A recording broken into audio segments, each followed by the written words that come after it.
ጤና ይስጥልን ክቡራትና ክቡራን ተመልካቾቻችን በእያላችሁበት እንደምን ሰነበታችሁ። የህይወት ገጾች ዝግጅታችን ነው። ዝግጅታችን ቅድመ ጋብቻ ርዕሰ ጉዳያችን ሆኖ ወደ እናንተ ይደርሳል። በዚህም በቆይታችን ሙሉ አዳም ታምሩ አብራችሁ ቆይታ ማድረግ ይሆናል። በዛሬ ቆይታችን ደግሞ ሰፊ ዝርዝር ሀሳቦችን የሚያጋራን እንግዳ ጋብዘናል። እንግዳችን ጋሻው ጀንበር ጋዜጠኛና የነገረ መለኮት ምሩቅ የሆነ እንግዳችን ነው። በቆይታችንም ስለ ጋብቻና ቅድመ ሁኔታዎች ላይ ተመሰረቱ ሀሳቦችን ነው በዝርዝር የምንነጋገረው። እናንተም በእያላችሁበት ሆናችሁ ጊዜ ሰጥታችሁ ወዳችሁና ፈቅዳችሁ ስለምትከታተሉን እጅግ አክብሮታዊ የሆነ ሰላምታችን ይድረሳችሁ። ከኛ ጋር እንድትሆኑም ግብዣችን ነው። ከዚህ በተጨማሪ በተለይም አሁን የበዓላት ወቅት እንደመሆኑ መጠን የከተራና የጥምቀት ዋዜማ ላይ እንገኛለን። ለመላው የክርስትና እምነት ተከታዮች እንኳን ለኢየሱስ ክርስቶስ በዓለ ጥምቀት አደረሳችሁ መልእክታችን ነው። አብራችሁን እንድትሆኑ በድጋሚ ግብዣችን ነው። ከኛ ጋር እንድትሆኑ ጋብዘናችኋል። ጋሻው በዛሬ ቆይታችን ሰፊ ሀሳቦችን ለማጋራት በህይወት ገጾች ዝግጅታችን ላይ ስለተገኘ እጅግ በጣም ደስ ብሎናል። እንኳን ደህና መጣ። እንኳን ደህና መጣን።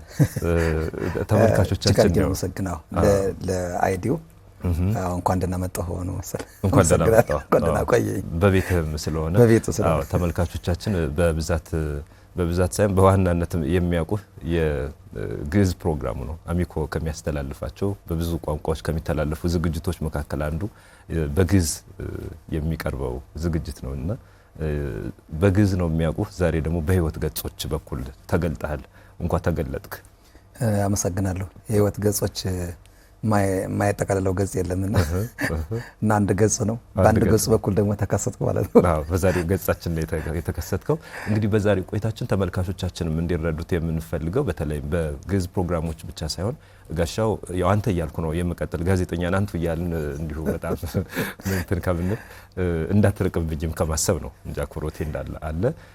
የተለያዩ ማህበራዊ ጉዳዮችን የታሪክ ጉዳዮችን በማንሳት በኩል አንተ ቅርብ ናቸው። በዛውም ደግሞ ሙያውም ራሱ የሚያግዝ ነው። በተጨማሪነት ደግሞ እንዳንድ የነገረ መለኮት ምሩቅ ጋብቻን የሚመለከተው ርዕሰ ጉዳይ ላንተ ቅርብ ስለሆነ ተመልካቾቻችን እጅግ በጣም ብዙ ቁም ነገርን ያገኙበታል። ቅድመ ጋብቻ ነው ርዕሰ ጉዳያችን። እንግዲህ ከጋብቻ በኋላ ያለው የህይወት ምዕራፍ በጣም ከፍ ያለ ሰፊ ሲሆን ከጋብቻ በፊት ያለው ደግሞ ጥንቃቄ የሚፈልግ አስተውሎትም የሚፈልግ ከመሆኑ አንፃር ሰፊ ሀሳቦችን ነው የምንጋራው። አንተም እንግዳችን ሆነ ዛሬ ከግዕዝ ፕሮግራሙ ይልቅ በህይወት ገጾች ተገልጠ ተከስተ እንግዳችን ሆነ ሰፊ ሀሳብ ለማጋራት ስለተገኘ በድጋሚ በተመልካቾቻችን ስም ከልብ አመሰግናለሁ። ሰፊ ሀሳቦችን እንጋራለን። ክቡራትና ክቡራን ተመልካቾቻችን በእያላችሁበት የህይወት ገጾች ዝግጅታችን ነው ወደ እናንተ የሚደርሰው። ካፍታ ቆይታ በኋላ ተመልሰን ሀሳቦችን በዝርዝር የምንጋራ ይሆናል። አብራችሁን ሆኑ።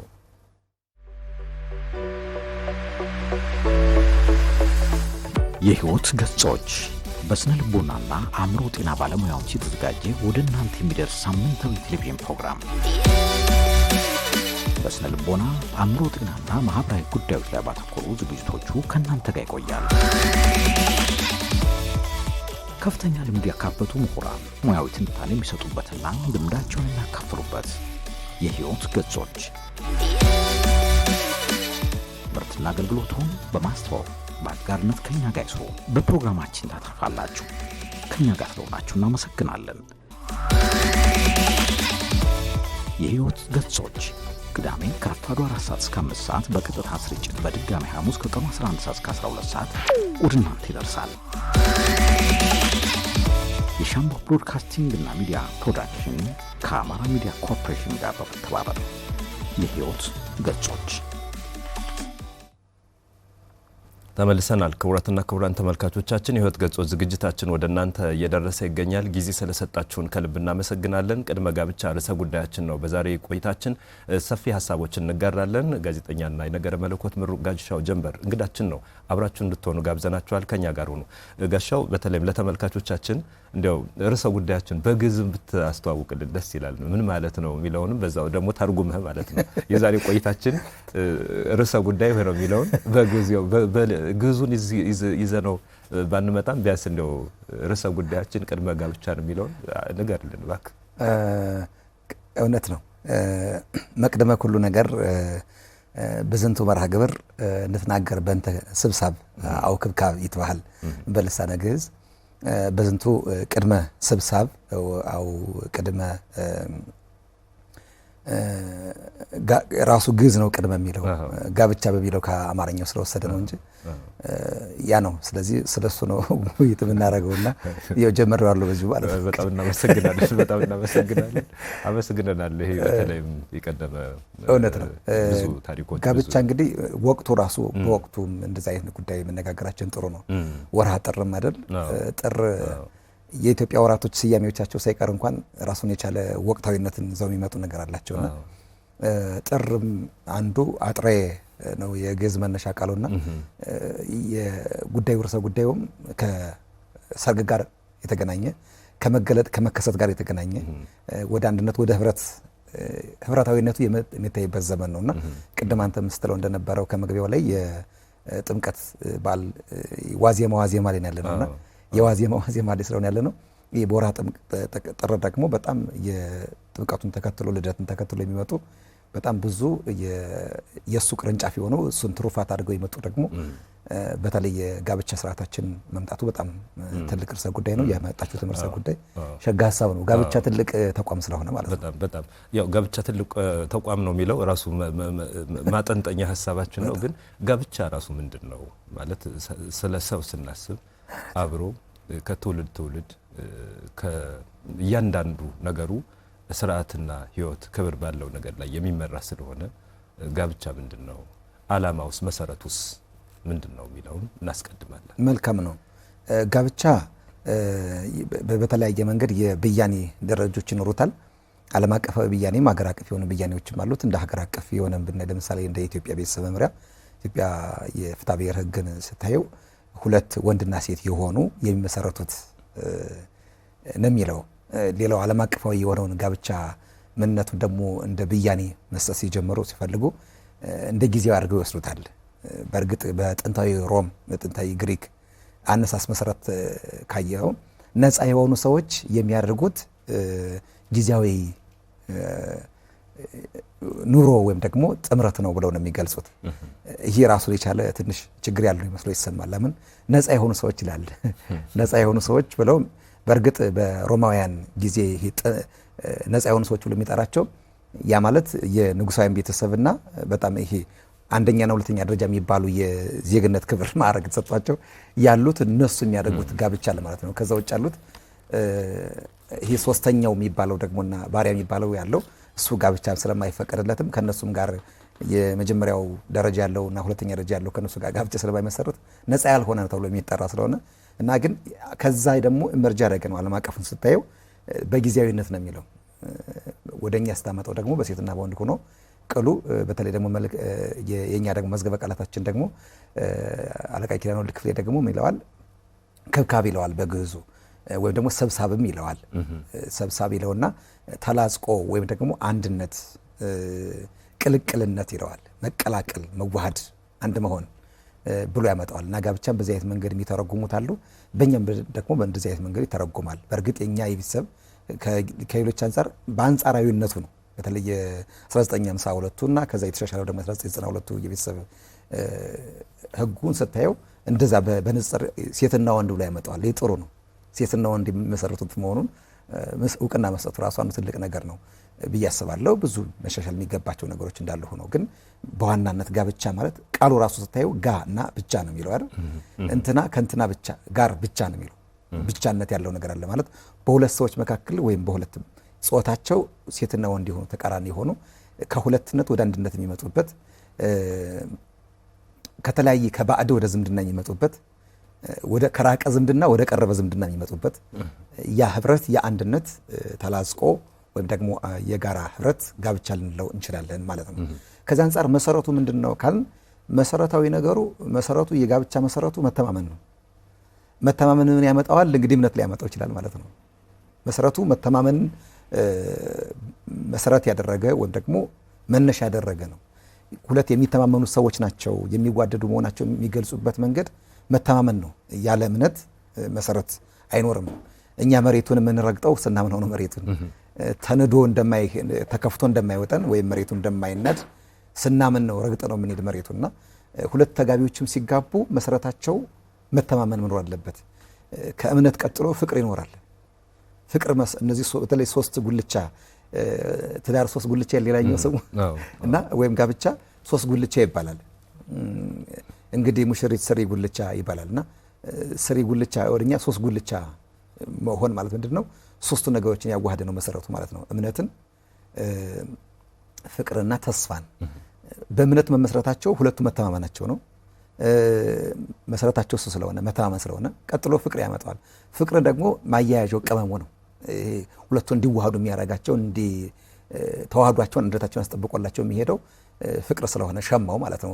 ማጣፊያው ወይም ደግሞ ማያያዣው ኮላው እሱ ፍቅር ነው እና ደግሞ ሁለቱም በእምነትና በፍቅር ያጸኑት መሰረት ያደረጉት ደግሞ ወደፊት ሊያዩት የሚፈልጉትን እንዲመጣ የሚፈልጉትን ነገር ደግሞ ተስፋ የሚያደርጉበት ስለሆነ ተስፋም ደግሞ ሶስተኛው ጉልቻ ነውና መሰረቱ እሱ ነው ብዬ አስባለሁ። ታዲያ ዓላማው ምንድነው ያልከኝ ደግሞ ተከታታይ ስላመጣቸው ጥያቄዎችን ዓላማው አንድነትን መመስረት ነው። ቅድም እንዳልነው ከሁለት ወደ አንድ መምጣት አይደለም። ሁለት አካላት ወደ አንድ አካልና አንድ ባህሪ ወደ መሆን መምጣት ነው።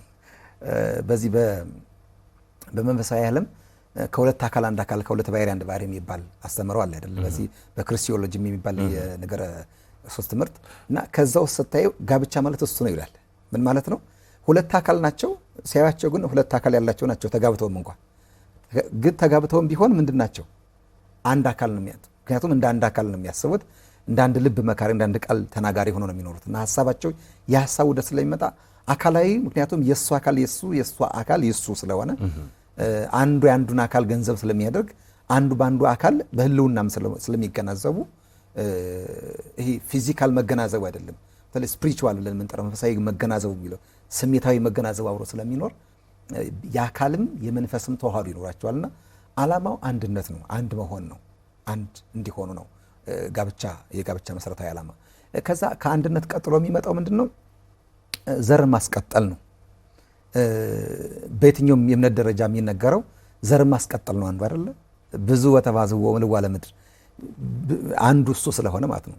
ብዙ ተባዙ ምድርን ሙሏት የፈጣሪ ትእዛዝ ነው እና ምድርን መሙላት የሚቻለው ደግሞ ዘርን በመተካት አንዱ መሰረቱ ጋብቻ ስለሆነ ከጋብቻ ውጭ የሚደረግ ነገር ሁሉ ህግነት የለውም ወይ ደግሞ ህገወጥ ሊባል የሚያስችል ስለሆነ በህገኛ ውስጥ ግን በህግ ክበብ ውስጥ የሚገኙ ደግሞ እነዛ ዘርን ማስቀጠል ይኖራልና ከአንድነት ቀጥሎ ከተዋህዶ ቀጥሎ ምን ይኖራል ማለት ነው? ዘር ይኖራል። ዘር የሚባረከው ወይም ዘር ጥሩ ዘር የሚሆነው ለሀገርም የሚሆነው ዓለምን በምንፈልጋት ልክ ሳይሆን በምትፈለገው ልክ እንድትኖርም ከተፈለገ በጋብቻ ውስጥ መልካም ዘሮች ይፈጠራሉ። እነዛ መልካም ዘሮች ደግሞ መብቂያቸው ጋብቻ ከሆነ እውነትም የጋብቻ መሰረታዊ አንዱ ዓላማ እሱ ሊሆን የሚችልበት አጋጣሚ አለ። ከዛ ውጭ እንግዲህ መረዳዳት ነው። የመረዳዳት ሲባል አሁን ትንንሽ ነገሮች የመረዳዳት ጽንሰ ሀሳብ በኢኮኖሚ ደረጃ የማሰብ ነገሮች ይኖራሉ። እውነት ነው። የመጀመሪያ ደረጃ አይሆንም ነው እንጂ ኢኮኖሚያዊ መረዳዳት ያስፈልጋል። የመጀመሪያ ደረጃ ግን አይሆንም። መረዳዳት ማለት የሀሳብ መረዳዳት ነው። ከአንድ ሁለት ይሻላል ይላል። ከሁለት ደግሞ ሶስት የበለጠ ያጠናክረዋል ይላል። አንድ ቢወድቅ አንዱ ያነሳዋል። ቅድም ሶስቱ ጉልቻ ያለው እምነት ቢጎለው በፍቅር ይነሳል። ፍቅር ቢነሳው በተስፋ ደግሞ ነገን የሚያይበት መንገድ ስለሆነ ይነሳሳሉ። የሚነሳሱበት መንገድ ደግሞ አንዱ ምን ሲሆን ነው ማለት ነው? ሲረዳዱ ነው። ያ መረዳዳት የመንፈሳዊ መረዳዳት ይኖረዋል፣ ስጋዊ መረዳዳት ይኖረዋል። ስጋዊ ሸክሙን ማቅለያ መንገድ ነው አይደል እንዴ? ሲደክሙ ይለዋል ክርስቶሶሎጂ የሚባል ማን ነው? ጆን ክርስቶስ የሚባል ሊቅ አለ። የሩቅ ምስራቅ ሊቅ ነውና እሱ ይላል ዮሐንስ አፈወርቅ ማለት ነው። እሱ ምን ብሎ ነው የሚገልጸው? ስለዚህ ጉዳይ ሲናገር ስለ ጋብቻ ሲናገር ምንድነው የሚለው? ድሁን ዝሆን ይለዋል። የመዳኛ መንገድ ወይም ደግሞ የድነት መንገድ ነው ብሎ ይገልጸዋል። ሰው እንዲድን ከፈለገ ወደ ጋብቻ መምጣት አለበት ብሎ ይናገራል። ስለዚህ የሚድኑበት ሲደክሙ የሚያርፉበት ድሁን ወደብ ነው ይላል። አንድ ሰው ተጉዞ ጥላማ የሆነ ቦታ ለምሳሌ እንደዚህ ልክ አሁን ካጠገባችን ውሃ እንደይዝ ነው ሲጠማ የሚያረካበት ነው ይላል። እና በጋብቻ ውስጥ መርካት አለ ማለት ነው። በጋብቻ ውስጥ ህይወት የምናገኝበት ስለሆነ ያ ህይወትን ማግኛ መንገድ አንዱ ዓላማው ጋብቻ ነው። አንድ መሆን በተዋህዶ ጸንቶ መቀጠልን ከዛ መረዳዳቱ የሚኖረውን አንድነቱን ማስቀጠል የሚኖረው ዓላማ እነዚህ መሰረት ያደረገ ነውና ሁለንተናዊ ለምሳሌ ሸክም ማቀል ያል ነው። የወንዱን ሸክም የምታቀልለት እሷ ናት፣ ሚስቲቱ ናት። የሚስቲቷን ሸክም የሚሸከምላትም የሚያቀልላትም ወንዱ ነው። በኋላ ልጆችም ደግሞ ቅድም ያልነው የዘር መተካቱ ጉዳይ ሲመጣ ደግሞ ዘርን በማስቀጠል ጉዳይ የአንድ ሰው ብቻ ድርሻ ስለማይሆን የጋራ ድርሻ በጋራ ድርሻ ውስጥ ደግሞ የጋራ ሱታፊ ይኖራል፣ የጋራ አብሮ ማሳደግ ይኖራልና የነዚህ ሁሉ በጋራ አብሮ የማሳደግ ዓላማን መሰረት ያደረገ ስለሆነ ጋብቻ እነዚህ ዓላማዎች እንዳሉት ይነገርለታል። ጋብቻ የትልቁ ተቋም በጣም ስታነሳልን ጋሻው በተለይም ይህ ትልቅ ተቋም ነው። ትውልድ የሚሰራበት ነው። ሰውነት የሚታነጽበት ነው። ክብር የሚለበስበት ነው። በማህበረሰቡም ዘንድ ሰው በጣም የበለጠ ለዛ ሰው በእውቀቱ በህይወቱ በልምዱ ያለውን ነገር እንዲጋራ የሚያደርገው የጋብቻ ህይወት በሚኖርበት ጊዜ ነው እንደ ባህል ሲታይ። በእምነትም ውስጥ ደግሞ እምነት የሚከተል ህዝብ እንደየ እምነቱ ጋብቻን የሚያስኬድበት መንገድ አለ። መሰረታዊ ስለሆነ ነው ለህይወት። ይህ ለህይወት የሚታነጽበት ህይወት የሚያድግበት ህይወት የሚሰራበት ተቋም በተለያየ አካሄዱ ምዕራፎች አሉት። ጋብቻ ዝም ብሎ ጋብቻ ብቻ ስለሆነ ሳይሆን ስታነሳል እንደነበረ በሴትና በወንድ መካከል የሚደረግ ውህደትን ህብረትን ያለው የሀሳብ ትስስር ያለበት የስነ ልቦና ቁርኝት ያለበት በሌላ መልኩ በጣም እያደገ ሲመጣ ውህደት ተብሎ የሚጠራው አንድነት እየተባለ የሚጠራው ነገር ያለበት ነው። ይህ ከሆነ ጋብቻ ከመመስረቱ በፊት ቅድመ ጋብቻ አለ። ስለ ጋብቻ የሚነገርበት የሚታሰብበት እና ሌሎቹ ተያያዥ ነገሮች አሉበት። በዚህም ጋብቻ ዋናውን ህይወት ከመመስረት ተጋብተው ሰዎች ከመኖራቸው በፊት የሚያደርጉት ህይወት ደግሞ ቅድመ ጋብቻ አለና ምንድነው እሱ ራሱ ቅድመ ጋብቻ ምንድነው? ትኩረታችን ይሄ በጣም ስለሆነ በትክክል በነገራችን ላይ መቅደሙ ነው ማማር ያለበት። መቅደሙ ያላማረ ነገር ታመሩን ገብታ አታገኘውምና ቅድመ ጋብቻው ላይ ቀድሞ የተሰራ እንደሆነ ቅድመ ጋብቻው ማለት መደላድሉ ቀድሞ የሚሰራው ቅድም ያልኩት ይሄ መሰረቶቹ አሉ አይደለ? የእምነት የተስፋ የፍቅር መደላድሎቹ ሶስቱ ጉልቻዎች ረግጠህ የምትገባበት ወደዛ እነዛ መሰረት የሚሆኑልህ ቅድመ ጋብቻ ላይ የተሰራ እንደሆነ ነው። እና ቅድመ ጋብቻ ማለት የትውውቅ ጊዜ፣ የመተጫጨት ጊዜ፣ የጓደኝነት ጊዜ ብለን የምንጠራው ነው። ምናልባት አሁን የጓደኝነት የሚባለው ቃሉ ተንሻፎ ችግር ፈጥሮበታል እንጂ የመተጫጨት ጊዜ ነው፣ የጮኝነት ጊዜ ብለን የምንጠራው ነውና ቅድመ ጋብቻ ማለት ከጋብቻ በፊት ወደ ዋናው ጉዳይ ከመግባት በፊት አስቀድሞ ሊመጣ ላለው ነገር መሰረት የምጥልበት የጠባይ መተዋወቅ የምታደርግበት የልምድ ልውውጥ የምታደርግበት በግልጽ የምትነጋገርበት የምትግባባበት ጊዜ ነው። ቅድም አንተም እንዳልከው ህይወት የሚፈራበት ስለሆነ በህይወት ላይ ቀልድ የለም አይደል? ህይወት ላይ ቀልድ የለም። ምናልባት ቀልድነቱ እያዋዛ ለመሄድ ካልሆነ በቀር እንጂ ጋብቻ ህይወት ነው። በዛ ህይወት ውስጥ አስቀድመ የምትሰራው ስራ ያ ቅድመ ጋብቻ ነው። በቅድመ ጋብቻ ውስጥ ደግሞ በጣም ብዙ በርካታ ነገሮች ልናነሳ እንችላለን።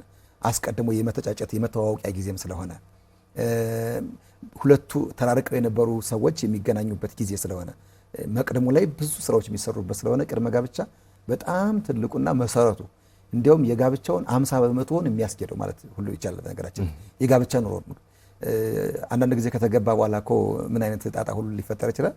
እንዲህ ነበረች እንዴ ሳውቃት እንዲህ ነበረ እንዲህ ሳውቀው የሚለውን ነገር የሚያስቀረው ቅድመ ጋብቻ ነው። እና የቅድመ ጋብቻ ስራ በጣም ትልቁ ልክ አንድ መሰረተ ልማት ስትገነባ ለዛ መሰረተ ልማት የሚያስፈልግህን ጥርጊያ ማለት እኮ ነው።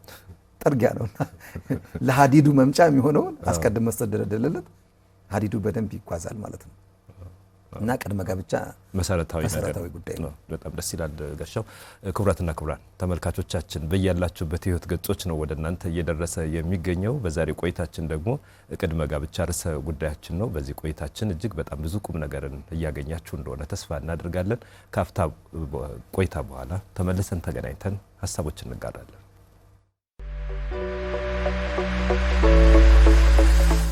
የህይወት ገጾች በስነ ልቦናና አእምሮ ጤና ባለሙያዎች የተዘጋጀ ወደ እናንተ የሚደርስ ሳምንታዊ ቴሌቪዥን ፕሮግራም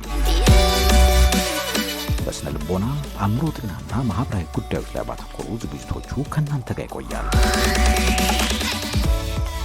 ከፍተኛ ልምድ ያካበቱ ምሁራን ሙያዊ ትንታኔ የሚሰጡበትና ልምዳቸውን የሚያካፍሉበት የህይወት ገጾች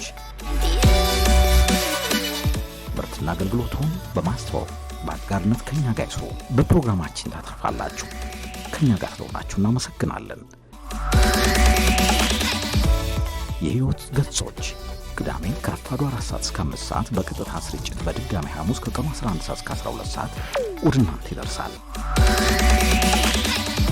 የሻምቦ ብሮድካስቲንግ እና ሚዲያ ፕሮዳክሽን ከአማራ ሚዲያ ኮርፖሬሽን ጋር በመተባበር የህይወት ገጾች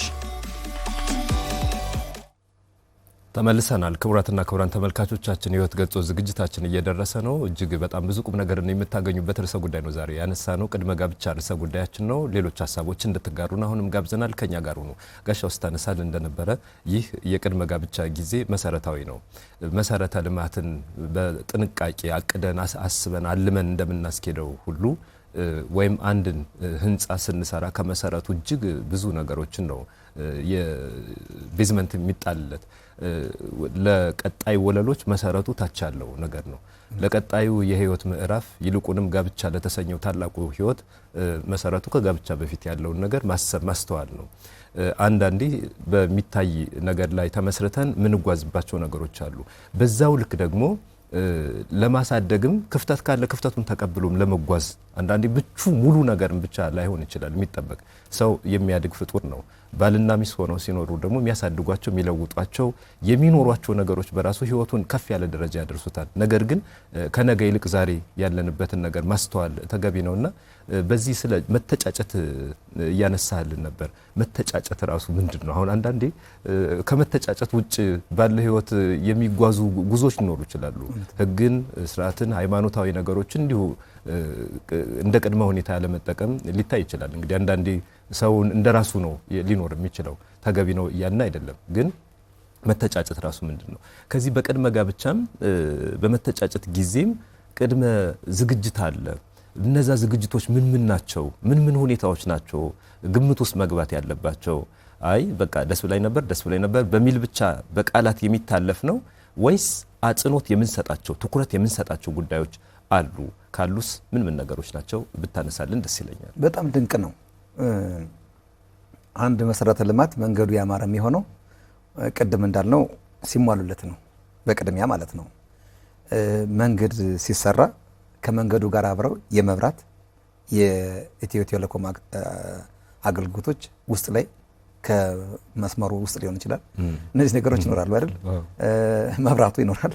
እሱ ነገር ሁሉ ቅድመ ዝግጅት ተደርጎበት ነው ከዛ በኋላ የተሟላ መንገድ ተሰራ ተብሎ የሚነገርለት እንጂ ዝም ብሎ መንገዱ መሰራት ብቻ አይደለም፣ ወይም ደግሞ ጋብቻው ብቻ ይምጣ ብቻ አይደለም። እንጋባ ከተዋደዱ እንጋባ ማለት አይደለም። መዋደድ አይደለም መሰረታዊ መስፈርቱ፣ መተማመን ይጠይቃል። መተማመን ብቻ አይደለም፣ ተስፋ የሚያደርጉት ነገር መኖር አለበት። ያ ማለት ደግሞ በማህበራዊ ፍልስፍና በሀገሪቱ ህግ በሚያመልኩት ስርዓተ እምነት ልክ መመራት ደግሞ ግድ ይላቸዋል። ከዚህ አንጻር መሟላት የሚገባው ጉዳይ ምንድን ነው? የመተጫጨት ጊዜ ብለን የምንጠራው ማለት መተጫጨት ማለት መፈላለግ ነው። የመፈላለግ ጊዜ ወቅት ነው። የፍለጋ ወቅት ነው። በዛ የፍለጋ ወቅት እሷን ፈልጎ የሚመጣበት መንገድ በሁለቱም መንገድ መጠያየቁ ሊኖር ይችላል፣ መፈላለጉ ሊኖር ይችላል። ያ የመፈላለጉ ሂደት ግን ተፈላለጉ ማለት ተጫጩ ማለት ግን አለቀለት ማለት አይደለም። ወደ ጋብቻ ለመግባት አስቀድሞ ቅድም እንዳልነው መደላድሉ መሰራት ስላለበት በደንብ ፈረሱ ሳይጎረብጠው እንዲጓዝ መኪናውም የፍሬን ችግርም እንዳይገጥመው ወደ ታሰበለት ጉዞ መጓዝ እንዲችል ወደ መዳረሻው እንዲቃረብ ከተፈለገ አስቀድሞ ነው መሰራት ያለበት። ያ የእጮኝነት ጊዜ ነው። በዚህ የእጮኝነት ጊዜ ውስጥ ሊደረጉ ከሚገቡ ጉዳዮች መካከል ምንድን ነው? የተግባቦት ክህሎት መዳበር አለበት። ተግባቦት ኤክሰርሳይዝ የሚደረግበት ጊዜ። ተግባቦት ማለት በግልጽ መግባባት፣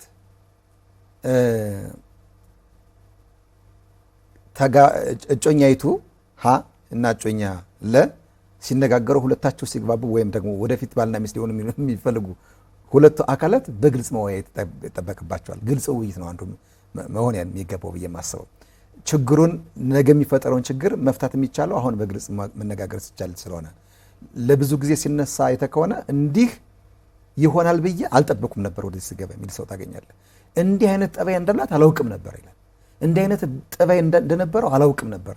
አምሽቶ እንደሚገባ እንደሚጠጣ እንዲህ አይነት ልማድ እንደነበረበት አላውቅም ይላል። ያ ማለት ቀድሞ መግባባት አልነበረም ማለት ነው። በግልጽ አለማውራት ነበረ ማለት ነው። በነገራችን ላይ በሽታን ደብቀህ ሐኪም ቤት አትሄድም። እንዴት በሽታን ሰው ደብቆ ሐኪሙ ዘንድ ይሄዳል? ወይም ሐኪሙ ዘንድ ሄዶ በሽታውን በግልጽ አይናገርም። ያ ማለት እኮ ነው ወደ ጋብቻ ስገባ ሙሉ ማንነትህን አውልቀህ ነው ማውለቅ ሲባል ምንድነው? አእምሮ ውስጥ ያለን ልትወዳት ላልህ ሴት ማንነት ግን የምታሳይበት ነው። ራቆት የምትለው የምትደብቀው ማንነት ሊኖር አይገባም። ምናልባት ለራስ አንዳንድ ጊዜ ሚስጥር ለራስ ብቻ የሚቀሩ ነገሮች ሊኖሩ ይችላሉ። ግን ለትዳር ዓለሙ ሲባል ግን የምትደብቀው ነገር አይኖርም። ታላቁ የአገራችን መሪ የነበሩት አፄ ቴዎድሮስ በገብርዬና በሚስቱ መካከል ያለውን ድንበር ሲያሳዩት የአፄ ቴዎድሮስ ሚስት ለሰማይ ለምድሩ የተፈራውን ንጉሥ ስትናገረው በገብርዬ ፊት ገብርዬ ደንግጧል። የሚያከበረውን ጌታውን ስትናገርበት እና ያለበት ድንበሩን ሲያስረዳው ግን የሚስትነትና የቀኝ እጅነትን ጉዳይ ግን ሲያስረዳው ምንድን ነው ያለው? ግን ታው ገብርዬ አንተ የምታውቀኝ ታጥቄ ነው፣ እሷ የምታውቀኝ አውልቄ ነው። አየው፣ አውልቆ ማሳየት ይጠይቃል ማለት ምን ማለት ነው? እስከ ውስጥ ነገር የምደበቀው ነገር የለም ማለት ነው። በጋብቻ ሂደት አስቀድሞ በሚደረገው የጮኝነት ጊዜ ውስጥ ያን አለማድረጋችንም ጭሩ ነገራችን ላይ መሰረታዊ ችግር ሊሆንብን የሚችለው እና አንዱ መግባባትን መመስረት ነው። መተማመን መስረት ማለት ያ ማለት ደግሞ በጊዜ ሂደት ውስጥ እየተገናኙ ነገሮች መነጋገር ማለት ነው። ግንኙነትን ከምናጠነክርባቸው መንገዶች እና መግባባት የመጀመሪያው ኮሚኒኬሽን ማሳደግ የመጀመሪያው መሰረታዊ ጉዳይ ነው። ከዛ ቀጥሎ መጠናናት ነው። ምን አይነት ጠባይ ያላት ምን አይነት ጠባይ ያለው ብሎ ሰው በእርግጥ ጥልቅ ባሕር ነው።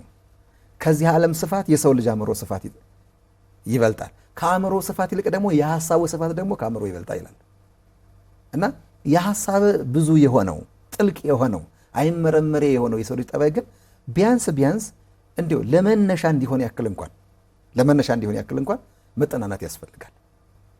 ምን አይነት አስተዳደግ አደገች፣ ምን አይነት አስተዳደግ አደገ፣ ከየትኛው ርዕሰ ነው የመጣው? አንዱ መሰረታዊ ጉዳይም ደግሞ እምነት ነው። የሁለት ተመሳሳይ ቤተ እምነት ሰዎች መሆን አለባቸው።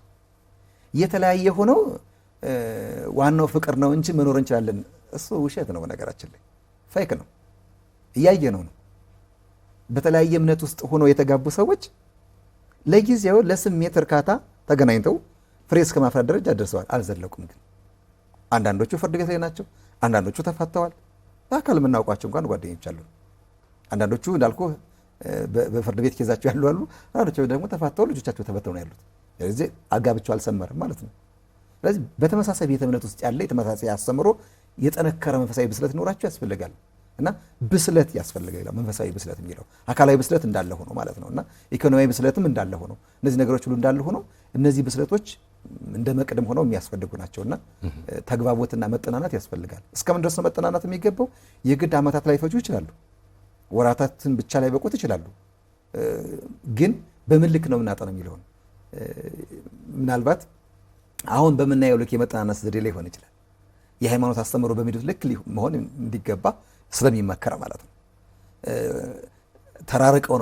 ተራርቀው መቀራረብ አለባቸው። ተራርቀው ነው መጠናናት ያለባቸው፣ ተቀራረበው አይደለም። ወይም ደግሞ ዝቅ አድርጌ ሳወራው ተቃምሰው አይደለም መጠናናት ያለባቸው። ያ መሆን የለበትም። ምን ችግር አለው የሚል ስሌት ሊመጣ ይችላል። እሱ አይደለም።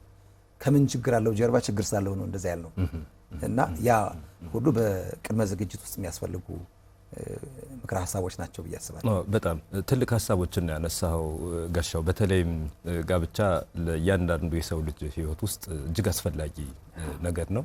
ይህ አስፈላጊ ከመሆኑ አንጻር ወደ ቀደመው የማህበረሰባችን አኗኗር ስንሄድ የምናገኛቸው ነገሮች አሉ።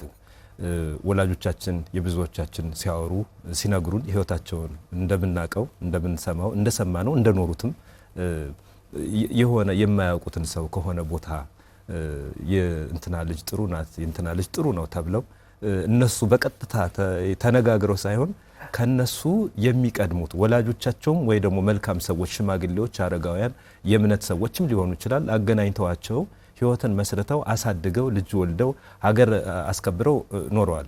ያ የራሱ ዘመን አለው የሚወደድ ነገር። ግን አሁን ያለንበት ሁኔታ ደግሞ እንደዛ አይደለም። ሰው እንኳን ከሩቅ የሆነ የማያውቀውን ሰው መጥቶለት ይቅርና ብዙ ዓመት ብዙ ጊዜ ብዙ ሀሳቧን ያወቃትን ሰው አብሮ ለመኖር ያወቀችውን ሰው አብረው ለመኖር በጣም መሰናክል ይሆናል። ይህም በተለይ በተለያየ ዘመናት የየራሱ በጎ ነገሮች ስላሉ አሁን ባለንበት ሁኔታ ቅድመ ጋብቻ ትልቅ ትኩረት የሚሰጠው ነው። ከጋብቻ በኋላ ለሚፈጠሩ ስህተቶችና እስከ ጋብቻ መፍረስ ለሚደርሱ ነገሮች ማስተካከያው መድኃኒቱ ሕክምናው የሚካሄደው ቀድሞ በአስተሳሰብም በአመለካከትም በእይታም በመረዳትም በዋናነት ከጋብቻ በፊት ያለው ቅድመ ጋብቻ ጊዜ ነው። ለዚህ ራስን መመርመር ይጠይቃል። አንድ የሚያገባ ሰው በባልነቱ እንዴት ነው ምን አይነት ባል መሆን ምን እችላለሁ ወይ ማለት አለበት።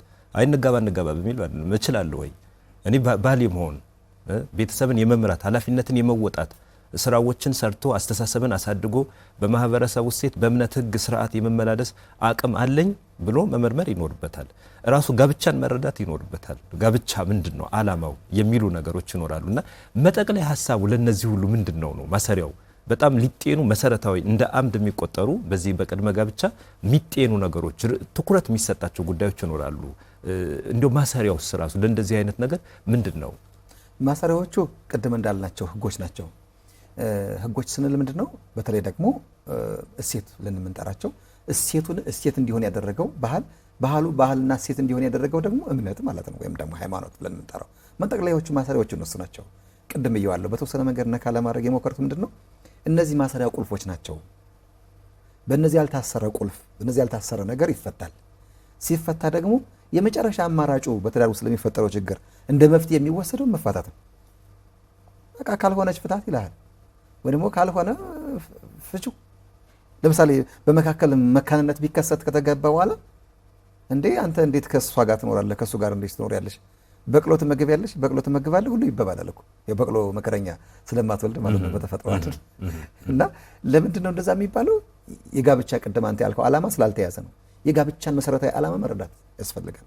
ተሞክሮዎች መውሰድ ያስፈልጋል። የቀደሙ እናቶቻችን አባቶቻችን ተሞክሮ መውሰድ ያስፈልጋል። ብዙ በነገራችን ላይ በትምህርት ሳይሆን በልምድ ነው የምንኖረው። በእርግጥ ልምድ ትልቅ ትምህርት ቤት እኮ ነው፣ ግን ያ ልምድ ግን ቀምረን አላመጣ ነው እና ያ ቀምሮ አለመወሰዱ እንደ አንድ የቀመር ስርዓት መሆን ያለበት እየማስበው በስርዓተ ትምህርቱ ራሱ እንኳን የሚገርም ተካቶ ምን መሆን ያለበት ቀመሩ ንድፈ ሐሳቡ ምን መሆን ያለበት ቲዮሪ የጋብቻ መሰረቱ የሚለውን ነገር በስርዓተ ትምህርቱ ልናገኘው ይገባ ነበር በነገራችን እና ማሰሪያው አንዱ እሱ መተማመን ግንዱ ሊኖር የሚችለው አንዱ በተባለለት የማህበረሰብ ፍልስፍና ልክ መሄድ መቻል አለበት።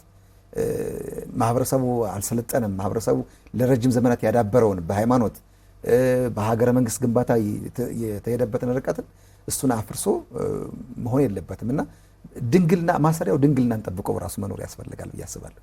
እስከ ጊዜ ጋብቻ ድረስ ወሳኝነት ስላለው ማለት ነው። እንዲሁም መጋቢ አዲስ እሸቱ የኔታ እሸቱ የሚሉት ነገር አለ። ከጋብቻ በፊት የሚደረግ ይላሉ። ከጋብቻ በፊት የሚደረግ ግንኙነት ወይም ሩካቤ እንዲሁ ምንድነው ፊሽካ ሳይነፋ እንደመሮጥ ነው። ፊሽካ ሳይነፋ ሩጫ እንደመሮጥ ነው ብለው ይናገሩለታል። እና ምን ለማለት ፈልጌ ነው? ማሰሪያ ገመዱ ሊሆን የሚችለው በክብር በንጽህና ራስን ጠብቆ ነው። ይህ ራሱ ደግሞ ሌላ እየገጠመው ነው። በኋላ እንደ ችግር ልናነሳው እንችላለን እንጂ እየገጠመው ነው ችግር። ንጽህናን ጠብቀ መኖርህ በክብር በንጽህና መኖርህ የሚገዳደርህ አካል ያንተ ንጹህ መሆን የማይጠቅመው የሚቆረቆረው ይሄ ልክ እንዳልሰለጠንክ እንዳለ ተማረ አድርጎ የማሰብ ጭምራል። የምንጠቀምባቸው የቃላት አጠቃቀሞቻችን ለዛ የሚገርህ ደግሞ በጣም ያለ ቦታቸው ሁሉ የተቀመጡ አሉ። ጃንደረባ፣ ሰገጤ፣ ማይገባው፣ ባላገር ብለን የምታነሳቸው ነገሮች አሉ። እነዚህ ሁሉ ግን ስታመጣቸው ግን መሰረት ናቸው። የሚገርሙ ደግሞ ለብቻው ደግሞ ሌላ ፍልስፍና ሌላ ደግሞ ራሱን የቻለ ታሪክ አለው እና መሰረቱ መያዝ አለበት። ሁለቱም በንጽህና መጠባበቅ አለባቸው። ለጋብቻው ታማኝነት ሲባል መተማመን ነገ ከነገ ወዲያ ሲባል ለጋብቻው ነገ ታማኝ ነው። ይሄ ጋብቻ ከነሱ ጋር ነው መጋባት የሚያስፈልገው ሊባለት በማህበረሰቡ ዘንድም ራሱ እውቅና ሊሰጠው የሚችል ጋብቻ መሆን የሚችለው ከነንጽህና በንጽህና ሁሉ ሲሆን ነው። ያለዛ ጋብቻው መሰረት ኖሮ አይችልም ብዬ አስባለሁ። እና ቅድም ያልናቸው እምነት፣ ተስፋ፣ ፍቅር በምናቸው የሚበቅሉበት መተማመን የሚበቅልበት በንጽህና ውስጥ ስለሆነ ማለት ነው። እና ንጽህና መሰረታዊ ጉዳይ ነው። በጣም ሸጋ ሀሳብ ነው ያነሳው ጋሻው። እንመጣበታለን። ሌላው ሀሳብ ክቡራትና ክቡራን ተመልካቾቻችን በያላችሁበት የህይወት ገጾች ዝግጅታችን ወደ እናንተ እየደረሰ ነው። ካፍታ ቆይታ በኋላ ተመልሰን ቀሪ ሀሳቦቻችን እንጋራለን። ከኛ ጋር ሁኑ።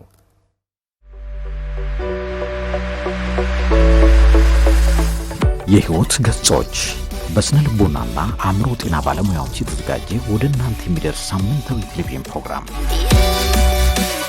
በስነ ልቦና አእምሮ ጤናና ማህበራዊ ጉዳዮች ላይ ባተኮሩ ዝግጅቶቹ ከእናንተ ጋር ይቆያል። ከፍተኛ ልምድ ያካበቱ ምሁራን ሙያዊ ትንታኔ የሚሰጡበትና ልምዳቸውን የሚያካፍሉበት የህይወት ገጾች ምርትና አገልግሎቱን በማስተዋወቅ በአጋርነት ከኛ ጋር ይስሩ። በፕሮግራማችን ታተርፋላችሁ። ከኛ ጋር ስለሆናችሁ እናመሰግናለን። የሕይወት ገጾች ቅዳሜ ከረፋዱ 4 ሰዓት እስከ 5 ሰዓት በቀጥታ ስርጭት፣ በድጋሚ ሐሙስ ከቀኑ 11 ሰዓት እስከ 12 ሰዓት ወደ እናንተ ይደርሳል። የሻምቦ ብሮድካስቲንግ እና ሚዲያ ፕሮዳክሽን ከአማራ ሚዲያ ኮርፖሬሽን ጋር በመተባበር የሕይወት ገጾች ተመልሰናል። ክቡራትና ክቡራን ተመልካቾቻችን በእያላችሁበት ጊዜ ሰጣችሁ ወዳችሁና ፈቅዳችሁ ከሕይወት ገጾች ዝግጅታችን ጋር አብራችሁን ስለሆነ እጅግ ከልብ እናመሰግናችኋለን። የዛሬ ቆይታችን ደግሞ ቅድመ ጋብቻ ርዕሰ ጉዳያችን ሆኖ ወደ እናንተ እየደረሰ ነው። አሁንም ቀሪ ሀሳቦችን እንድትጋሩን ጋብዘናችኋል። ከኛ ጋር ሁኑ። ጋሻው ስታነሳል እንደነበረ ይህ ጋብቻ መሰረታዊ ነው ማለት አንተና እኔ ሁለታችንም ቁጭ ብለን ጋብቻ መሰረታዊ ነው፣ ጋብቻ እንዲህ ነው ምንልበት ብቻ አይደለም። ህይወት ነው። የሰው ልጅ የማይቋረጥ ህይወቱን የሚያስተናግድበት የሚያስቀጥልበት በእምነትም የተፈቀደ በሃይማኖትም በትምህርትነት የሚሰጥ ነው። በእምነት ደረጃ በተለያየ እምነት የሚኖር ሰው ራሱን የሚያስቀጥልበት አንዱ ህይወቱን የሚያስቀጥልበት የሚያስከብርበት የተወደደውን ተፈጥሮን ወደ ቀጣይ የሚያሻግርበት ትልቁ ምዕራፍ ጋብቻ የተሰኘው ነው እና ይህ ጋብቻ ደግሞ በቅድመ ጋብቻ አጽንኦት ይሰጠዋል። ስታነሳው እንደነበረ በተለይ በማህበረሰቡ ራሱ ይዞት የመጣ እሴት አለ፣ ባህል አለ፣ ወግ አለ፣ አስተሳሰብ አለ፣ አረዳድ አለ። እንዲያውም አረዳድ ብቻ ሳይሆን አኗኗር አለ። ያኗኗር ደግሞ በተለያየ ጊዜ ራሱ ለውጦች ይኖሩታል። ለምሳሌ ሪሌሽንሺፕ የምትባል ተርም እናስታውሳለን። ሪሌሽንሺፕ ውስጥ ገብቼ ከዛ ወጣሁ ምናምን ሊል ይችላል። ኦኬ ገብቶ መውጣት ከሪሌሽንሺፕ ገብቶ መውጣት ምንድነው? ዴት አድርጌ ነበር ግን ገብቼ ወጣሁ ምናምን። ዴት ማድረግ ምን ማለት ነው? እንደዚህ ብቻ አይደለም። ደግሞ በተለያየ ጊዜ በተስፋ የሚጓዙ ሰዎች ይኖራሉ። አገባሻለሁ አገባሃለሁ ተባብለው የሚቀጥሉ እስከሆነ እድሜ ያልተወሰነ ጉዞ ከተጓዙ በኋላ በተወሰነ ቀን ያቋርጡታል ማለት ነው። ይሄ የሰዎችን የህይወት ዓላማም ችግር ውስጥ ይከታል። ምክንያቱም በጋብቻ የመኖር ፍላጎት ያለው ሰው ኖሮ ከዛ መካከል አንዱ ቢያቋርጥ፣ ሴት ወይም ወንድ ቢያቋርጥ ይሄ ቅድመ ጋብቻ መሰናክል ያጋጥመዋል። መሰናክል እንዳያጋጥመው ደግሞ የራሱ ሚና ያላቸው ነገሮች ይኖራሉ። በእምነት እንደሚኖር ሰው ሃይማኖት፣ በባህል እንደሚኖር ሰው ባህላዊ ነገሮቻችን ማለት በባህል ውስጥ የተሰሩ ስሪቶች በአጠቃላይ የሰውን የነገ ህይወት የዛሬም መግባባትና ተግባቦት ጋብቻን የሚመለከተው ነገር ደግሞ ከማህበራዊ ስሪቶቻችን አንዱ ስለሆነ ከእምነት አስተምሮም መሰረታዊ ስለሆነ ሃይማኖትና ባህል በቅድመ ጋብቻ እንዲሁም በጋብቻ በኩል በተለይ ቅድመ ጋብቻን ስለሆነ ዛሬ እያወራን ያለነው ሚናቸው ምንድነው? ጠንካራ እንዲሆን ወደ ነገ እንዲሻገር ወደ ትዳርነት እንዲደርስ ወደ ጋብቻና ህብረትና ውህደት እንዲመጣ በማድረግ በኩል ምንድነው ሚናቸው? በጣም ከፍ ያለ ሚና ነው ያላቸው። ግንባር ቀደሙ ሚናም ስለሆነ የሚኖራቸው ማለት ነው። እንዲሁም ቅድም ወዳልከው ሀገር ወደ መምራት ደረጃ ቤተ እምነትን ወደ ማስተዳደር ደረጃ የሚመጣው እየተመሰቃቀለን ሀገር እየተስተካከለ እንዲሆን የሚያደርገው በትዳር የወጡ ደጎች ናቸው። ልሂቃን ብለን የምንጠራቸው ፕሮፌሰሮቹ፣ ሳይንቲስቶቹ የሚበቅሉበት ተቋም ነው። ከዚህ አንጻር ቤተ እምነት ለዚህ በጣም ወሳኝነት አለው። ባህሉ ብለን ስንጠራ እንግዲህ ማህበራዊ ፍልስፍናው ማለታችን ነው። የቤተ እምነቱ የወጣው የተገኘው ትሩፋት ወደ ሴትነት አድጎ የማህበረሰቡ ፍልስፍና ነው አንዱ። ይሄ በጎ ይሉንታ ሁሉ ብለን የምንጠራው አንዳንድ ጊዜ እነሱ ነገሮች ሁሉ የሚያስፈልጉበት ማለት ነው። እና ከዚህ አንጻር የቤተ እምነት ሚና በማስተማር ደረጃ ቀላል ነገራችን ላይ ማስተማር ብቻ አይደለም፣ ማሳየት ሁሉ ሰርቶ ማሳያዎች ናቸው እኮ ቤተ እምነቶች። ሰርቶ ማሳየት ማለት እንዲህ አድርጉ ብቻ ሳይሆን እንዲህ እንደሚደረግም ሰርቶ ማሳየትን የሚጠይቅ ነው። አርያ የሚሆን የሚቻልበት አብነት መሆን የሚቻልበት ለሰው መሰናክል ሳይሆን ለሰው አርያ የሚኮንበት ተቋም ስለሆነ ማለት ነው። ያለዛ ያለ እነዚህ ያለ ቤተ እምነትና ያለ ባሎቻችን ያለ ሴቶቻችን የሚደረግ ጋብቻ ከስሌትነቱ ይልቅ ስሜትነቱ የሚገራው ማህበረሰብ ይፈጥራል። አሁን ጋብቻ ኢትዮጵያ ውስጥ ወደ ፍርድ ቤት ብቻ መሄድ ይጠበቅብሃል። ይህን ቸክ ለማድረግ በቀላሉ ብትሄድ ከአብዛኛዎቹ የፍትህ ስርዓቶቻችን ውስጥ አብዛኛውን ደረጃ ይዞት የምታገኘው የፍትሐ ብሔር ጉዳይ ነው። ከፍትሐ ብሔር ጉዳይ ደግሞ አንዱ የጋብቻ ጉዳይ ነው። የወንጀል ጉዳይ የለም ማለት አይደለም። መጠኑ ሲታየው ግን ፍትሐ ብሔራዊ ጉዳይ ይበዛል። ከፍትሐ ብሔራዊ ጉዳዩ ደግሞ የጋብቻ ጉዳዩ ደግሞ በጣም ከጊዜ ወደ ጊዜ ደግሞ እየከፋ የመጣበት ጊዜ ነው። ያ የመሆኑ ጉዳይ ምንድነው ካልከኝ የቤተ እምነቱ መላላት ነው። አስተምሮ መላላት ያስተምሮ ችግር ሳይኖርበት ቤተ እምነቱ የማስተማሩ ችግርና የማሳወቁ የማቅረቡ ጉዳይ ሚናው ከፍተኛው እንደሚሆን አለመወጣቱ ራሱ መሰረታዊ ችግር ከመሆኑ ጋር የተያያዘ አለማስተማሩ ነው እንጂ እሱማ መሰረቱ ነው በዋናነት ነገር ማለት ነው። ለምሳሌ ሚስት ለባል ባል ለሚስቱ ሊያደርግለት የሚገባ ጉዳይ ለምሳሌ ምን ልበል አሁን 80 ይባላል አይደለ? 80 ሰቅሏል፣ 80 ሰቅላለች ወይም 80 አስራለች ይባላል። ታስራለች አይደለም መታሰርን በምን አይነት ፍልስፍና እንደምናየው አላውቅም እንጂ መታሰር ማለት ወደ ነፃነቱ ለምሳሌ አሁን ይህን ቀለበት አስሬያለሁ አይደል? መታሰር ነው በቀለበቱ ወይስ እየደመኩበት ነው? ቀለበቱ እየደመክ ነው ለእኔ እየደመኩበት ነው ብዬ ማስበው። በትዳሬ መድመቅ አለና ማለት ነው። በጋብቻ ውስጥ መድመቅ አለ ማለት ነው እንጂ መታሰር መቀየድም አይደለም። በነገራችን ላይ በቅሎ የምትቀየደው እንድትገራ ነው። ለምንድን ነው መገራት ያስፈልጋት? ህገወጥ ጋሪ ህገወጥ ፈረስ እንዳትሆን ወይም በቅሎ እንዳትሆን ህጋዊ እንድትሆን ስርዓት ያላት ነው። እኔም በጋብቻው ሲታሰርልኝ ይሄ ህጋዊ እንደሆን ነው ማለት ነው። እና 80 ማለት የዚህ ዓለም እድሜው ይላል መጽሐፍ 70 ነው ቢበዛ 80 ነው። 80 የመሆኑ እስከ እድሜ ልክ ነው ማለት ነው። ቆይታችን እስከ እድሜ ልክ የቆይታ ዘመናችን እስከ እድሜ ልክ ነው ማለት ነው። ወይ ደግሞ ከገቡ በኋላ መፋታት የለም ማለት ነው። በጋብቻ ዓለም ውስጥ ልንፋታ እንጋባ ልንግባባ እንጂ የምንጋባው ማለት ነው። እና ለመፋታት አይደለም የምንገባው። ስለዚህ በዚህ አስተምሮ ውስጥ 80 የሚለው እስከ እድሜ ልክ መሆኑን ተሳስሮ የመኖርን ጉዳይ የሚሰጥበት ትምህርት ጉዳይ ነውና በተለይ ሴትም ወንድም ለጋብቻ የሚሰጥበት ትኩረት ከፍተኛ ስለሆነ ምንፈልጋቸው ተቋማት የሚጸነሱበት የሚወለዱበት ትልቅ ተቋም ስለሆነ በግንባር ቀደምትነት የቤተ እምነትና የባህል አስተምሮች እነሱ ቅድም ባልኩት ልክ ነው ወደ ስርዓተ ትምህርቱ አለመምጣታቸውና እንደ ንድፈ ሐሳብ ሆነውን እንደ መከራከሪያ ሆነውን መሻሻል የሚገባቸው እንዲሻሻሉ መሻሻል የማይገባቸው ጉዳዮች ደግሞ ባሉበት እንዲቀጥሉ ለማድረግ ምን ያስፈልጋሉ ማለት ነው? ወደ ስርዓተ ትምህርቱና ወደ ህብረተሰቡ ይቀርቡ አለባቸው። አሁን ሰው ወደ ቤተ እምነቱ ካልሄደ ቤተ እምነቱ ወደ ሰው እየመጣ ስላልሆነ ሚናቸው እየተወጡ ነው ለማለት ያስቸግራል። ጥሩ ጋሻው እንዳነሳህልን በተለይም ጊዜ ስለሚገድበን በዚህ በቅድመ ጋብቻ ጊዜ ከሴትና ወንድ በሚያደርጉት ጋብቻን የመፈለግ ጋብቻን የመኖር በትልቁ ተቋም ውስጥ የመኖር ጉዟቸው ላይ የተለያዩ ተግዳሮቶች ሊያጋጥሟቸው ይችላሉ። ግላዊ ሊሆን ይችላል፣ ከቤተሰብ ፍላጎት ሊሆን ይችላል፣ ጓደኛ ተጽዕኖ ሊሆን ይችላል፣ ነገሩን አለመረዳት ሊሆን ይችላል፣ መፍራት ሊሆን ይችላል፣ የውሳኔ ችግር ሊሆን ይችላል። በጣም ብዙ እንዲህ ናቸው ብለን የማንዘረዝራቸው እንደየሰው ሁኔታ የሚለያዩ ችግሮች ይኖራሉ። ጠቅለል ስናደርገው እንደ ማጠቃለያ ሀሳብ በአንድ መስመር የምታነሳቸው ሀሳቦች ቅድመ ጋብቻን በሚመለከት በቅድመ ጋብቻ በእጮኝነትም በትዳር ፍላጎትም ውስጥ ያሉ ሰዎች ምን ይጠበቅባቸዋል? በጣም መልእክትን ነው የምታጋራ። በጣም ሸጋ እንደው ቅድሚያ ችግሮችን ብናይ ሁሉ ራሱ ጥሩ ነው ብዬ አስባለሁ። በነገራችን ላይ እውነት ነው። በተለይ በጋብቻ ዓለም ውስጥ ቅድመ ጋብቻ ላይ ቅድመ ጋብቻውን እየፈተኑ ካሉ ነገሮች ትንሽ ማንሳት ቢያስፈልገን ለምሳሌ ተፈጥሯዊ ስሜትን አለመግራት አንዱ ነው። ቅድም በተወሰነ መንገድ ድንግልና መጠበቅ ንጽህና መጠበቅ ስናቸው የነበሩ ነገሮች አንዱ እሱ ነውና ከዚያ አንጻር ምንድነው ተፈጥሯዊ ስሜትን መግራት አለመቻል በተለይ ከ15 እስከ 12 የእድሜ ደረጃ ያለው የእድሜ ደረጃችን የእድገታችን ይሄ ስነ ህይወታዊ እድገታችን ገና የሚሆንበት ነው። ከ12 ዓመት እስከ 19 ዓመት ነው የእድገት መጠኑ የሚጀምረው ይላል። በተለይ ፒቱታሪ እጢ የሚባለው የሚያመነጨው የእጢ የፍላጎት መጠን ይሄ በወንድነት በኩል የሚመጣው እና በሴት በኩል የሚመጣው የፍላጎት መጠን እያደገ የሚመጣው ከ12 ከ15 ዓመት እስከ 19 ዓመት ባሉት ነው። እነዛም ቢሆኑ ደግሞ እድገታቸው የሚጀምሩበት ነው እንጂ ስሜትን በደንብ መግራት የሚቻልበት ደረጃ አይደለም ገናና በዛ የእድሜ ደረጃ ውስጥ ግን እነዚህ ችግሮች ይተስተዋላሉ። የአስተዳደግ ችግር አንዱ እሱን ሊያስመጣበት ስለሚችል ስለዚህ የወላጅም ግዴለሽነት አንዱ ነው። በነገራችን ላይ ልጆቹ በንጽህና በቅድስና እንዲያድጉ ለጋብቻ ለቅድመ ጋብቻ እንዲደርሱ ለጋብቻ እንዲደርሱ በማድረግ ውስጥ ትዳሩ እንዲፈተን ከሚያደርገው ነገር አንዱ የወላጆች ግዴለሽነትም አንዱ ነው። ሌላ የብስለት ማነስም ቅድም በተወሰነ መንገድ ለማንሳት ሞክረናል። የብስለት ማነስ ማለት ምንድነው?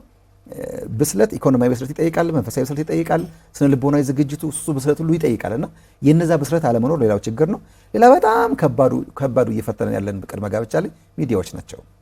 በተለይ ምስለ ሩካቢ ብለን የምንጠራው ወይም የፖርኖግራፊ ፊልሞች ሰውን እንደዚህ በኢኮኖሚ በቴክኖሎጂ አደጉ ብለን የምንጠራቸው ሀገራት ይህን በደንብ አድርገው በቅኝ ግዛት በእጅ አዙር ቅኝ ግዛት የሚይዙበት አንዱ መንገድ ነው። ምን ምስለ ሩካቢ ያልኩት ጉዳይ አንዱ ማለት ነው። ሚዲያዎች ተጽዕኖ ሚዲያ ሁሉም ሚዲያ ተጽዕኖ ፈጣሪ ነው ራሱን የቻለ። ለምሳሌ አሁን ሚዲያ በበጎነቱ እኮ እየተጠቀምንበት ነው አይደል? በጎ ባልሆነ መንገድ ደግሞ ግን ያን አይነት ነገር ችግሮች ይፈጠራሉ። ለምሳሌ አሁን ዓለም አቀፍ የሆነ ጥናት የ2016 የተጠና አንድ ጥናት ባሳየ በአሜሪካ በአውሮፓና በፓሲፊክ ሀገራት የሚባሉ ሀገራት ውስጥ በ40% የሚሆኑት የሚወለዱት ከጋብቻ ውጭ በሆነ ነው። ለአብነት እንኳን ከነዚህ ከጠራው ለሀገር ሜክሲኮንና በተለይ ደግሞ ቺሊን ባነሳልህ ሜክሲኮ 67% የሚሆነው ከጋብቻ ውጭ የሚወለድ ትውልድ፣ ቺሊ ደግሞ 73% የሚሆነው። ወደዚያ አልውሰድና ይህንን ዓለም አቀፍ ያለውን ደረጃ ላሳይና ወደ ኢትዮጵያ ላምጣ። ደግሞ በ2010 ዓመተ ምህረት የተጠና ጥናት የኤችአይቪ ስርጭትን ለመቆጣጠርና የስርጭቱን ያክል እየሰፋ ነው የሚለውን ጥናት ለማድረግ በተደረገበት ሙከራ ሁለት ትምህርት ቤቶች ላይ ሙከራ ተደርጓል ወይም ደግሞ ጥናት ተጠንቷል። አንደኛው ጅግጅጋ ዩኒቨርሲቲ ነው። ሁለተኛው ደግሞ በምስራቅ ጎጃም ውስጥ እነማይ ወረዳ ውስጥ የሚገኝ የእነማይ ሁለተኛ ደረጃ ትምህርት ቤት ነው። በዚህ በነገራችን ላይ እንድናውቀው ጭምር ነው። ሌሎች ፕሮግራሞችም ወደፊትም ሌሎች አካላትም እንዲሰሩበት ከመፈለግ የተነሳ እንዲያልኩት ለምን መሰለህ? ለምሳሌ በጅግጅጋ ዩኒቨርሲቲ ከሩካቤ በፊት የጀመሩ ሰዎች 70% የሚሆኑት በሙሉ በምንድን ናቸው? ከቅድመ ጋብቻ በፊት ሩካቤ የፈጸሙ ናቸው። የእነዚህም ጥናት ደግሞ ተጨምሮ ሲጠና በነገራችን ላይ 53% የሚሆኑ ደግሞ ከአንድ በላይ ሩካቤ የሚፈጽሙ ይደንቃል። በእነማይ ወረዳ በተመሳሳይ 67.6% የሚሆኑት በሙሉ ምንድን ናቸው? ከቅድመ ጋብቻ በፊት ናቸው። እና የሚዲያ ተጽዕኖ አንደኛው ነው። የጓደኛ ተጽዕኖ ሌላው ጉዳይ ይሆናል። እነዚህና ሌሎችም ጉዳዮች ይመጣሉ። በጣም ያነሳቸው ዝርዝር ሀሳቦች ናቸው። ስለ ቅድመ ጋብቻ እነዚህ ብቻ ናቸው ማለት ሳይሆን እጅግ በጣም ሰፊ ሀሳቦች ይኖራሉ። እምነት፣ ባህል፣ ግላዊ ተፈጥሯችን እያንዳንዱ በሚፈቅደው ልክ ስነ ስርዓት ባለው አግባብነት ባለው ስነ ልቦናዊ ዝግጅቶችን፣ ኢኮኖሚያዊ ዝግጅቶችን፣ መንፈሳዊ ዝግጅቶችን ወጉ እንደሚፈቅደው ደግሞ በጎ መተሳሰቦችን መሰረት አድርጎ ቅድመ ጋብቻን በተሻለ ሁኔታ ለጋብቻ ማብቃት የሚቻልበትን ሰፊ ሀሳብ ነው ያነሳህልን። በህይወት ገጾች ዝግጅታችን ተገኝተ ቅድመ ጋብቻን በተመለከተው ርዕሰ ጉዳይ ላይ ሰፊ ሀሳብ ስላጋራህን በተመልካቾችም በህይወት ገጾች ስም ከልብ አመሰግናለሁ። መልካም፣ እኔም አመሰግናለሁ። እናመሰግናለን። ክቡራትና ክቡራን ተመልካቾቻችን በያላችሁበት የህይወት ገጾች ዝግጅታችን ነው ወደ እናንተ የደረሰው። ቅድመ ጋብቻ የዛሬ ርዕሰ ጉዳያችን ነበር። በቆይታችን ጋሻው ጀንበር የነገረ መለኮት ምሩቅና ጋዜጠኛ ሰፊ ሀሳቦችን አጋርቶናል። ሙሉ አዳም ታምሩ አብሬያችሁ ቆይታ አድርጌያለሁ። የካሜራ ባለሙያዎቻችን፣ የስርጭት ባልደረቦቻችን፣ ዳይሬክተራችን ይህን ዝግጅት ወደ እናንተ አድርሰዋል። በቆይታችሁ ከኛ ጋር ስለነበራችሁ ከልብ እናመሰግናለን። ለመላው የክርስትና እምነት ተከታዮች እንኳን ለብርሃነ ጥምቀቱ በሰላም አደረሳችሁ መልእክታችን ነው። መልካም ጊዜ ተመኝተናል። ጤና ይስጥልን።